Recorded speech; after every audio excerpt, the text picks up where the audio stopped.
अच्छा है, आ गए मेरी मौत का तमाशा देखने। अरे क्यों आए हो? ये मुझे लटकाएंगे फंदे से और मुझे देखते रह जाओगे तुम। ओए, तूने मेरे देश के बारे में अगर कुछ बोला ना तो उठा पटक के मारूंगा। ये देश मेरा था और तुम भी मेरे हो, इसलिए मेरे देश के बारे में कुछ मत बोलना। नमस्कार बीकानेर, मैं हूं आपका राहुल ऋषिदेव और आप देख रहे हैं बीकानेरी।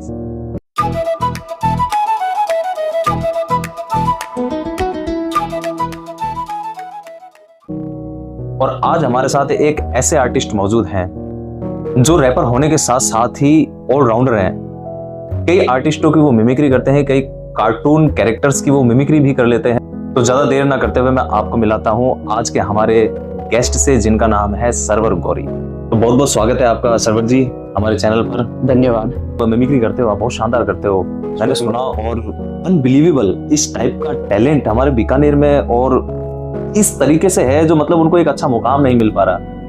तो मतलब ये चीजें आपके अंदर आई कैसे और कैसे आप मतलब आपका रुझान इस तरफ गया कि मुझे इस टाइप का वर्क करना चाहिए? मैं कार्टून शोज और फिल्में बहुत ज़्यादा देखता हूँ, बचपन से काफ़ी चीज़ें देखता हूँ। मैं घर पे गाने भी बहुत ज़्यादा सुनता हूँ, नेशनल जियोग्राफी, मतलब बहुत सारी चीज़ें देखता हूँ। और जिन चीज़ों को मैं देखता हूँ तो मैं उनको अडेप्ट करने की कोशिश करता हूँ कि मैं ऐसा करूँ। तो उस वजह से मैंने उनकी आवाज़ें निकालना, जैसे कार्टून्स की आवाज़ें निकालना, जैसे मैंने टाइगर श्रॉफ को बहुत ज़्यादा फॉलो करा है, तो मैं कोशिश करता हूँ कि उसकी तरह डांस करूँ, उसकी तरह स्टंट करूँ। मैंने गाने सुने, रफ्तार के गाने सुने, अरिजीत के गाने सुने, मैंने कोशिश करी कि मैं उसकी तरह गाने की कोशिश करूँ। तो इसी तरह मेरा इसकी तरफ रुझान बढ़ा और मेरा इंटरेस्ट जागा इसके अंदर। मैं पहले तो घर में ही करता था रैपिंग और वगैरह जो भी मेरी चीज़ें थी, बट जब मैंने स्कूल में परफॉर्म करा फर्स्ट टाइम तो मेरे टीचर्स ने मुझे बहुत ज़्यादा सपोर्ट करा। उन्होंने कहा कि अगर आपके अंदर ये टैलेंट है तो आप आगे इसको दिखाओ और भी लोगों को दिखाओ।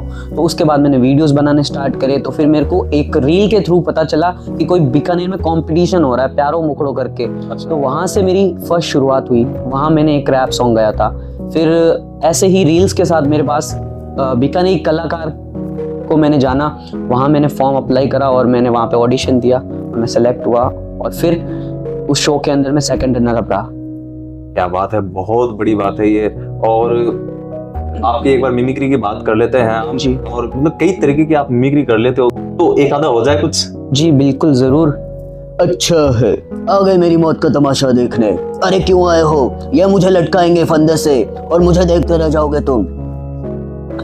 और ओए, तूने मेरे देश के बारे में अगर कुछ बोला ना तो उठा पटक के मारूंगा। ये देश मेरा था और तुम भी मेरे हो, इसलिए मेरे देश के बारे में कुछ मत बोलना। और शाहरुख खान, हे भैया, ये तो मुझे बहुत परेशान करते हैं, लेकिन मैं इनकी तरफ ध्यान नहीं देता क्योंकि मैं खुद की तरफ ध्यान देता हूँ। मुझे अपनी तरफ ध्यान देना ज्यादा अच्छा लगता है, क्योंकि किसी चीज को अगर शिद्दत से चाहो तो पूरी कायनात तुम्हें उससे मिलाने की साजिश में लग जाती है। और ऐसे ही हमारे वो सुनील शेट्टी इस टाइप से। और अरे ओए, जा सिमरन जा, जी ले अपनी जिंदगी, दिल जलो की कोई कहानी नहीं होती, इस तरह से। क्या बात है, क्या बात है। मतलब ऐसा टैलेंट हमारे बीकानेर में है और इतना छुपा हुआ है, तो आपने कभी ट्राई नहीं किया? और इतना शानदार आपके अंदर टैलेंट है और same to same exact Sunny Deol की और नाना पाटेकर की और शाहरुख खान की आप बिल्कुल एकदम सेम टू सेम करते हो। तो कभी आपने ट्राई नहीं किया कहीं बाहर निकल के परफॉर्म करने का? जी सर, मैं बताऊं तो मैंने मिमिक्री अभी तक कहीं पे भी नहीं दर्शाई। मैं आपकी शो में फर्स्ट टाइम लोगों के सामने ये रख रहा हूँ। उससे पहले मैं एक दो रील्स बनाई थी, वो मैंने डिलीट कर दी बना के। तो मैं फर्स्ट टाइम ही लोगों के सामने दिखा रहा हूँ ये मिमिक्री वाला। और कई कार्टून्स कैरेक्टर्स की भी आप कर लेते? जी बिल्कुल, शिनचैन की निकाल सकता हूँ मैं। दोस्तों, मेरा नाम है शिनचैन नोहारा। क्या आप मुझे मेरी आवाज के साथ पहचान सकते हो? क्या बात है, क्या बात। मिक्की माउस की है। हेलो दोस्तों, मेरा नाम है मिक्की माउस, चलो मेरे साथ गाओ, ये है मिक्की माउस क्लब हाउस। इस तरह से मैंने कार्टून्स बहुत देखे हैं, तो उनकी मैं थोड़ी कोशिश करता हूँ। तो मतलब कैसे होता है, कैसे पॉसिबल होता है यार ये, मतलब इतनी आवाजें चेंज करना है एकदम से? ये पॉसिबल ऐसे है कि मैंने इनको बहुत सुना है, ये आवाजें मेरे दिमाग में बैठ चुकी हैं। अब जो हम सुनते हैं, जो हम देखते हैं, वो हमारे दिमाग में जब बैठ जाता है तो हम उन्हीं की तरह रिएक्ट करना स्टार्ट कर देते हैं। तो मैंने घर पे ऐसे मस्ती मजाक में करना स्टार्ट करा, धीरे धीरे मेरे से ये प्रैक्टिस होती गई और मैंने करना स्टार्ट कर दिया। क्या बात है, क्या बात है। मैंने तो सोचा था कि आप सिर्फ एक रैपर हो, लेकिन रैपर नहीं, आप ऑलराउंडर हो यार। और इतना शानदार आपके अंदर टैलेंट है और कूट कूट के भरा हुआ है, बिल्कुल बहुत अच्छा आपके अंदर टैलेंट है। तो जैसे आपकी बात करते हैं हम रैप की। जी आपने बीकानेरी कलाकार सीजन 4 आपने विन किया, तो इसमें सेकंड आप रहे, जी तो उसमें भी आपने रैप किया था। जी बिल्कुल। तो रैपिंग कल्चर अपने बीकानेर में बहुत कम है, तो आपको लगा नहीं कि मतलब मैं सिलेक्ट हो पाऊंगा नहीं हो पाऊंगा? मतलब एक टाइप से रिस्की होता है, जैसे जहाँ बहुत सारे म्यूजिशियंस आ रहे हैं, वो बहुत अच्छे प्रोफेशनल्स होते हैं वो, और बीकानेर में आपको पता है इस टाइप का कल्चर अपना नहीं है, तब आपको ये थोड़ा सा रिस्की नहीं लगता कि मेरे लिए क्या होगा आगे, क्या मेरा फ्यूचर कुछ होगा नहीं होगा क्या? लाइक मैं आपको सही में बताऊं, जो मैं सही में फील करता हूं, तो मैंने कभी ये नहीं सोचा था कि मैं इसको जीतूंगा या हारूंगा, पता नहीं, मेरे को जीत हार वाला कोई फर्क ही नहीं पड़ता। मुझे इंजॉयमेंट, मुझे मतलब जब मैं रैप करता हूँ तो मुझे सुकून मिलता है, मुझे अच्छा लगता है, मुझे पता है कि मैं एक अच्छी चीज़ कर रहा हूँ। अब लोग जागरूक हो रहे हैं रैप की तरफ। बीकानेर में भी हमारे बहुत काफ़ी आर्टिस्ट हैं। जब मैंने ये शोज़ करे थे, उन्होंने मेरे वीडियोस देखे तो मेरे को मैसेज करा कि भाई हम भी बीकानेर से हैं, हम भी रैप करते हैं, हमारे साथ मिलो करो, हमारे साथ भी रैप करो। तो फिर मुझे पता चला कि बीकानेर में भी ग्रो हो रहा है ये कल्चर, अभी नहीं लेकिन आने वाले कुछ सालों के अंदर बीकानेर में भी बहुत ज़्यादा फैल जाएगा ये कल्चर। बहुत सारे आर्टिस्ट हैं ऐसे रैप जो रैप करते हैं, लेकिन उनका एक स्तर है वो वहीं दबा रह गया। बिल्कुल बिल्कुल। उनको एक स्टेज नहीं मिल पा रहा। तो आपको क्या लगता है कि मतलब म्यूजिक का तो चलो एक स्टेज है, जो भजन गाते हैं उनको स्टेज मिल रहा है, वो परफॉर्मेंस भी दे रहे हैं अपनी, और उनकी एक इनकम ऑफ सोर्स भी उनका रेगुलर है, लेकिन जो रैपर है उनके लिए आपको क्या लगता है? रैपर्स के लिए मैं यही बोलूंगा कि जब तक आप स्ट्रगल कर रहे हो तब तक आप साइड में कोई काम करो, जैसे कि मैं भी खुद करता हूँ अभी काम, जिससे मेरा एक इनकम सोर्स बन रहा है। जब ऐसा लगने लगे कि हम अच्छा कर रहे हैं, जब हमारे पास ऑडियंस आ जाए, यूट्यूब पे गाने डालो, इंस्टा पे डालो, ऑडियंस आ जाए आपके पास, तब आपको लगने लगे कि हाँ अब मैं पैसे जनरेट कर सकता हूँ यहाँ से, तो फिर आपको उस पर ज्यादा वर्क करना चाहिए। जी जी जी जी, ये तो किसी भी फील्ड को अपन ऐसे ले सकते हैं कि अपन साइड एक अपना इनकम सोर्स होना ही चाहिए। आर्टिस्ट के लिए बहुत जरूरी है, क्योंकि अगर वो अगर स्ट्रगल कर रहा है तो अगर इनकम ऑफ सोर्स नहीं है उसके पास तो उसका स्ट्रगल व्यर्थ है, क्योंकि पूरा डिपेंड होकर वो स्ट्रगल नहीं कर सकता। और जहां अपन ऐसी सिटी से बिलोंग करते हैं जहां पर लगभग क्लासिकल म्यूजिक, भजन गायकी, इस टाइप की जो कलाकारी है वो प्रायोरिटी पर है, तो रैपिंग जो है एक छोटी निगाह से भी देखा जाता है, ऐसा अपन मान सकते हैं। बीकानेर क्षेत्र में अगर किसी बड़ी सिटीज की अपन बात करें, जयपुर तो चलो वो डेवलप हो गया, वहाँ पे रैपरिया वालम है जिन्होंने इस टाइप का म्यूजिक किया कि आज उनके पूरे राजस्थान लेवल पर पहचान है। बीकानेर क्षेत्र में बहुत कम है इस टाइप का, तो आपको नहीं लगता कि आने वाले टाइम में या फिर इनके लिए भी कुछ होना चाहिए? जी बिल्कुल, आपने ये बात सही कही कि अपने बीकानेर में रैप को समझने वाले लोग बहुत कम हैं। रैप को बहुत छोटी निगाह से देखा जाता है, कहीं भी जाओ कहता रैप करता है क्या, हनी सिंह बनेगा क्या बनेगा, वो तो वैसे गाने गाते हैं। लेकिन उनको ये नहीं पता कि रैप एक ऐसी चीज है जिसके आप रिदम एंड पोएट्री, जिसके अंदर आप अपने पॉइंट ऑफ व्यू रख सकते हो, आप समाज की सच्चाई दिखा सकते हो, आप जो देखते हो वही लिखते हो। रैप लिखाई के तौर पर भी देखना जाना चाहिए कि वो बंदा क्या कहना चाह रहा है, उसने क्या लिखा है, वो समझ होनी जरूरी है। जब लोग ये चीज समझ लेंगे तब वो खुद इसकी रिस्पेक्ट करने लगेंगे कि रैप एक अच्छी चीज है। कई बार ऐसा देखा भी जाता है कि रैप तो उन लोगों का काम है जिनका संगीत से कोई लेना देना नहीं है, क्योंकि एक नॉर्मल बंदा है अगर वो संगीत की थोड़ी सी समझ रखता है, लगभग वो रैप को हेट करेगा कि ना सुरों का पता है ना कुछ है। तो किस व्यू से देखते हो इस मामले में? देखिए, रैप को अगर मैं देखूं तो हम समाज की सच्चाई दिखाने के लिए कर रहे हैं, उसमें सुर और ताल का तो देखो मैं कुछ कह नहीं सकता, वो सबके अपने अपने पॉइंट ऑफ व्यूज हैं कि वो संगीत को किस निगाह से सीखते हैं। और संगीत सही में सुरों से जाना जाता है, लेकिन रैप आपके पॉइंट ऑफ व्यूज आप किस तरह रख रहे हो उस तरह से देखा जाता है। रैप कभी सीखा नहीं जाता, आपके अंदर जो भी होगा आप वही लिखोगे पन्नों के ऊपर, वही दर्शाओगे लोगों के ऊपर, उसमें आप सुरों का ध्यान रखो तो फिर कर नहीं पाओगे आप। कुछ रैपर्स ऐसे होते हैं कि रैप वो करते हैं लेकिन उनको लिखना नहीं आता जी, उनके लिए करियर ज्यादा स्ट्रगल भरा होता है, या जो लिख भी रहे हैं और गा भी रहे हैं उनके लिए ज्यादा स्ट्रगल भरा है? देखिए, रैप के अंदर क्या होता है, हर चीज एकदम बराबर होनी चाहिए। अगर आप लिख रहे हो आपकी डिलीवरी भी अच्छी होनी चाहिए, आपकी गायकी भी अच्छी होनी चाहिए, कि आप गाओ तो लोगों तक अच्छे से पहुंचे और लोग आपको अच्छे से सुन सकें, इस तरह से गाओ। वरना कुछ होते हैं ऑफ बीट चले जाते हैं, जिनका फ्लो मैच नहीं हो पाता, तो ये दिक्कतें भी आती हैं। अगर आप एक अच्छा राइटर हो, आप अपना गाना किसी को दे सकते हो। अगर आप एक अच्छे सिंगर हो तो आपको बहुत सारे लिरिसिस्ट भी मिल जाएंगे जो गाना लिखते हैं, जिनसे आप लिरिक्स ले सकते हो। बट मैं लिखता भी हूँ और गाता भी हूँ, तो मैं कोशिश कर रहा हूँ कि सब कुछ खुद ही करूँ, यही चीज होनी चाहिए। कोई एक आधी चीज लिखी हुई है आपकी? बीकानेर पे मैंने एक गाना लिखा है, जी। चाहो तो मैं उसको सुना देता हूँ आपको। मारवाड़ी में लिखा है मैंने। मैं बात बात में ही करूँ काम तमाम, बीकानेर का शेरू बनाया अपना नाम। ओ बीकानेर है प्रधान, जको ज्यादा सामी बोले बीरी काट दाम है जान। मारी आन मारी शान राजस्थान, मारी जान शहर मारो बीकानेर जेलो मारो राजस्थान। मारे दुश्मन आरे खातिर ओ है आखिरी पैगाम, बड्डो नाम बड्डो काम सगले भाइया ने करी राम राम। गानेरी है वाइब करू देसी हिप हॉप, राजस्थानी रैप एक दिन आवेला ऑन टॉप। मन कोनी है खौफ रेवेला ओही रोप, देसी गाना लिखूं है अब वाइब मारवाड़ी। छोटे शहर से उठ के आया सावला है रंग मेरा, दोस्ती में धोखा दूं ऐसा नहीं ढंग मेरा। देसी है वाइब मेरी देसी है धुन, अब गाने मेरे बजते तू ध्यान से सुन। क्या बात है, क्या बात है। एक ही पोइट्री के अंदर, एक ही रैप के अंदर आपने तीनों चीजें, खुद के बारे में, बीकानेर शहर के बारे में और रैप को किस लेवल पे ले जाना चाहिए उस बारे में आपने बात की। बहुत शानदार, बहुत शानदार, बहुत शानदार, काबिले तारीफ। और इस टाइप का टैलेंट हमारे बीकानेर में होता है। कई बार तो ये मुझे गर्व महसूस होता है कि यार ऐसे ऐसे टैलेंट हमारे बीकानेर क्षेत्र में कूट कूट के भरा हुआ है। यानी कि बीकानेर वैसे ऐसे ही नाम इसका छोटी काशी नहीं पड़ा।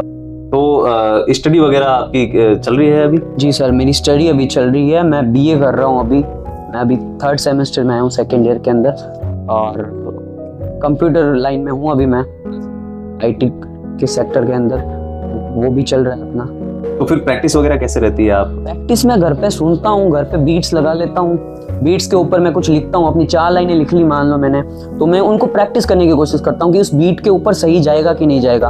उस तरह से मेरी प्रैक्टिस होती है। और लिखाई में भी कभी कभी मेरे को बहुत दिक्कतें होती हैं, क्योंकि एक लाइन बना ली मैंने, 2 लाइन बना ली, उसके बाद समझ नहीं आता इसको किस लाइन के साथ मैं कनेक्ट करूँ। उसमें बहुत दिक्कतें आती हैं, तो स्ट्रगल तो बहुत है इसमें। स्ट्रगल तो है बिल्कुल। खैर है ही, आर्टिस्ट लाइन तो होता ही स्ट्रगल भरा है। बिल्कुल। आप अगर सफल हो जाते हो तो भी स्ट्रगल करना है। बिल्कुल। तो जैसे आप रैप करते हो जी, तो नेगेटिविटी आपको समाज से या परिवार से देखने को मिलती है? रैप जब करता हूँ तो काफी लोग कहते हैं कि भाई तू बोलता क्या है, समझ नहीं आता, कि भाई बहुत तेज तेज बोलता है, ऐसे ऐसे, मतलब वो टोंट मारते हैं, मजाक में मारते हैं, पता नहीं। लेकिन मैंने उनको कभी नेगेटिव नहीं लिया। मैंने स्लो गाने की भी कोशिश करी है कि भाई आपको ऐसे समझ नहीं आ रहा, चलो मैं एक ऐसा गाना बनाता हूँ जिसमें आपको समझ भी आएगा। इसलिए मैंने स्लो गाने भी बनाने की कोशिश करी है। हाँ, रैप में कई बार ऐसा कंपटीशन भी देखने को मिलता है कि बहुत सारे ऐसे रैपर हैं, मतलब बहुत स्पीड में रैप करते हैं, वो बोल कह रहे हैं, समझ में नहीं आता। बिल्कुल। तो वो चीज मेरे समझ में आज तक, मेरे खुद के समझ में नहीं आई कि वो कैसे कर लेते हैं। वो होती है लिखाई के ऊपर। राइमिंग के पैटर्न्स होते हैं, सिलेबल राइम्स और अलग अलग तरह की राइम्स होती है कि आप अपनी लाइनों को किस तरह से रखते हैं, उसके बाद आप उसको किस तरह प्रस्तुत करते हैं, कितना फास्ट कर सकते हैं। ये अभी बहुत ज़्यादा कंपटीशन चल रहा है कि सबसे फास्टेस्ट रैपर कौन है इंडिया के अंदर। और अगर हम वर्ल्ड वाइड देखें तो एमिनेम का नाम सबसे ज़्यादा आगे आता है, क्योंकि उन्होंने सबसे ज़्यादा फास्ट रैप किया। बहुत कम टाइम के अंदर बहुत ज़्यादा लाइनें उन्होंने कवर करी है उसके अंदर। वो एक कल्चर चल रहा है। और रैप का जॉनरा होता है अलग अलग तरह का। रोमांटिक जॉनरा हो गया, मेलोडिक हो गया, हार्ड जिसके अंदर एकदम स्ट्रीट लाइफ की बात करी जाती है, हसल की बात करी जाती है, स्ट्रगल की बात करी जाती है। तो इस तरह के गाने होते हैं, जॉनरा होते हैं अलग अलग। एक कंपटीशन और देखने को मिलता है रैप में कि जैसे 2 फेमस आर्टिस्ट हैं, वो एक दूसरे को कटाक्ष कर रहे होते हैं। जी, ये एक बीफ कल्चर है जो कि एक तरीके से देखा जाए तो फायदेमंद साबित होता है उन दोनों आर्टिस्ट के लिए, क्योंकि जब वो 2 लोग आपस में कुछ ना कुछ बोलते हैं एक दूसरे के बारे में, ऑडियंस उनकी तरफ अट्रैक्ट होती है कि भाई इन दोनों के बीच में कुछ चल रहा है। उसकी तरफ भी ऑडियंस गई, उसको फॉलो करा, उसकी तरफ भी ऑडियंस गई, तो दोनों का मुनाफा हुआ। मुझे ये लगता है ये इंडस्ट्री में मेल जोल के चल रहा है कि भाई तू मेरे को ऐसा बोल देना, अपन दोनों ऐसा करेंगे, अपनी ऑडियंस गेन हो जाएगी, तो फिर अपन आगे जाके सॉर्ट आउट कर लेंगे सब कुछ। तो यानी कि स्क्रिप्टेड होता है? कह सकते हैं। काफी मैंने जब नोटिस करा तो काफी जगह स्क्रिप्टेड होता है, बट काफी जगह कुछ नाराजगियां होती हैं जिसकी वजह से गानों में दे देते हैं वो। क्योंकि हमारी जो फीलिंग्स होती है ना, रैप के अंदर हम अपनी फीलिंग्स ही उतारते हैं, तो अपने शब्दों के जरिए अपने सामने वाले इंसान को कह देते हैं। सबसे बड़ी बात है कि अपने बीकानेर में बहुत सारे ऐसे आर्टिस्ट हैं जो अलग अलग टाइप का म्यूजिक जनरेट करते हैं। हिंदी हो गया, मारवाड़ी हो गया, आप रैप कल्चर से बिलोंग करते हो, और आपको नहीं लगता है ऐसा कि हमारे लिए भी कोई स्टेज होना चाहिए बीकानेर में? बीकानेर में बिल्कुल एक रैपर्स के लिए एक अलग से स्टेज होना चाहिए, जहाँ पे सारे जितने भी बीकानेर के रैपर्स होते हैं वो इकट्ठा हों और वहाँ अपना टैलेंट शो करें। जो उनकी लिखाई है, जो कि रैपिंग में बहुत ज़्यादा प्लस पॉइंट होती हैं, तो वो शो करें कि वो क्या अपने थॉट्स रख रहे हैं, तो एक स्टेज बनाना चाहिए। वैसे मैंने और मेरे एक दोस्त ने एक साइफर लॉन्च करा है अभी, जिसके अंदर जितने भी रैपर्स होते हैं बीकानेर के, वो इकट्ठा होते हैं और आपस में वो बैटल्स आपने देखी होंगी साइफर वाली, तो वो हमने करने की कोशिश करी है। तो हम आर्टिस्ट को कलेक्ट कर रहे हैं बीकानेर में, जितने भी अपने आर्टिस्ट हैं जो रैप कल्चर को फॉलो करते हैं, उनको जरूर सरवर जी को फॉलो करना चाहिए। और बिल्कुल आओ, आप बाहर आओ आप लोग, और अपने टैलेंट को शो करो। बहुत ही अपना बीकानेर, राजस्थान तो रंगीला है मैंने मान लिया, लेकिन अपने बीकानेर में इस टाइप के कलर्स हैं, बहुत तरह तरह के कलर्स हैं, चाहे वो आर्ट्स को लेके कर लो आप या किसी भी अदर फील्ड को लेके कर लो। बहुत तरह तरह का टैलेंट है अपने बीकानेर में भरा हुआ है, बस वो निकल नहीं पा रहा। और रैपिंग कल्चर को जो फॉलो करते हैं, मेरा उन सबसे रिक्वेस्ट है कि बिल्कुल आप आओ और कनेक्ट करो एक दूसरे को, बिल्कुल छा जाओ और नाम रोशन करो एक दिन बीकानेर का। तो आपको क्या लगता है कि आप अपने इस कल्चर को एक समय के बाद किस मुकाम पर देखना चाहते हो? मैं चाहता हूँ सर कि बीकानेर से रैपर्स निकलें और बड़े बड़े स्टेजेस पे अपना नाम करें और बीकानेर का नाम रोशन करें, बस यही चाहता हूँ मैं। और मैं तो यही चाहता हूँ कि बीकानेर में अगर कोई और आर्टिस्ट है तो मुझे अगर उनसे कुछ सीखने को मिल रहा है, तो इसीलिए मैं उनको कह रहा हूँ कि मेरे से कनेक्ट करो और मेरे को भी सीखने को मिलेगा। हो सकता है आपको मेरे से सीखने को मिले, वही चीज़ है। कितने कंपटीशन जीते हैं आपने? एक बीकानेरी कलाकार हो गया, एक हो गया हुनर, और एक प्यारो मुखरो करके था, और एक और कौन सा उसका नाम याद नहीं आ रहा मेरे को, एक फोर्थ और कंपटीशन था। तो मैंने ऐसे करके कुछ शोज जीते हैं। क्या बात है। और ऐसा नहीं है कि हमारे बीकानेर की ऑडियंस पसंद नहीं करती है, अगर आप रैपिंग कल्चर को लेकर आप जा रहे हो और शो विन कर रहे हो तो ये भी बहुत बड़ी बात है। यानी कि पहचान मिल रही है और लोग पहचानने की कोशिश कर रहे हैं इस टाइप के टैलेंट को भी। हमारी ऑडियंस तो बहुत प्यारी है और अलग अलग कल्चर को, अलग अलग आर्ट को इस तरीके से इतना प्यार देती है, बस सामने आने वाली बात है। बिल्कुल बिल्कुल, हमारा तो यही प्रयास रहता है कि हम ऐसे आर्टिस्टों को अपने पॉडकास्ट पर बुलाएं और उनका इंटरव्यू पेश कर सकें, लोग जान सकें उनको आपके बारे में। तो सरवर जी, आपका फैमिली बैकग्राउंड कैसा है? सर फैमिली तो बहुत ज़्यादा सपोर्टिव है मेरी। मेरे पापा खासकर मुझे बहुत ज़्यादा सपोर्ट करते हैं, पूरी फैमिली में ही। मेरे पापा, हम 4 भाई हैं वैसे। जी जी। तो मैं बड़ा भाई हूँ, तो मेरे पे जिम्मेदारियाँ बहुत हैं, फिर भी मेरे को इस चीज़ में सपोर्ट कर रहे हैं, तो वो बहुत बड़ी बात है मेरे लिए। और सारे सपोर्टिव ही हैं ऐसे देखो तो घर में घर वालों को कई बार पड़ोसी या अदर रिश्तेदार आके बोलते नहीं है कि आपका बच्चा यार ये क्या करता है, समझ में नहीं आता है क्या? नहीं काफ़ी पड़ोसी और लोग आके कहते हैं कि आपका बच्चा अच्छा कर रहा है, क्योंकि मेरा एक बिहेवियर जो है सभी के साथ वो बहुत अच्छा है और बॉन्ड बना हुआ है जो बहुत अच्छा बना हुआ है। मेरे सामने तो अच्छे से ही बोलते हैं, बाकी पीछे से अगर कोई कहता है तो मैंने कभी गौर नहीं किया उन पे। फैमिली में सबसे ज्यादा सपोर्टेबल कौन है आपके? मेरे पापा सपोर्ट करते हैं मुझे फैमिली में सबसे ज्यादा। बिल्कुल बिल्कुल, और बहुत शानदार बात है ये। और आपके फादर साहब की मैंने एक फोटो देखी थी, वो यार बिल्कुल इमरान हाशमी जैसे लगते हैं, दूर से देखा था मैंने।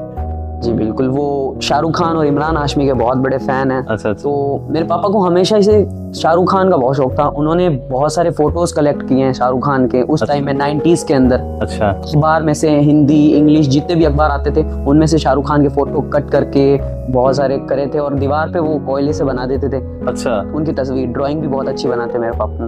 तो फिर इमरान हाशमी का लुक मेरे पापा को बहुत पसंद था, उसके गाने बहुत पसंद थे, तो उनसे भी इन्फ्लुएंस्ड हुए, उनकी तरह थोड़ी वो मस्टैग वगैरह रखी, उस कारण थोड़ा लुक लगता होगा उनका।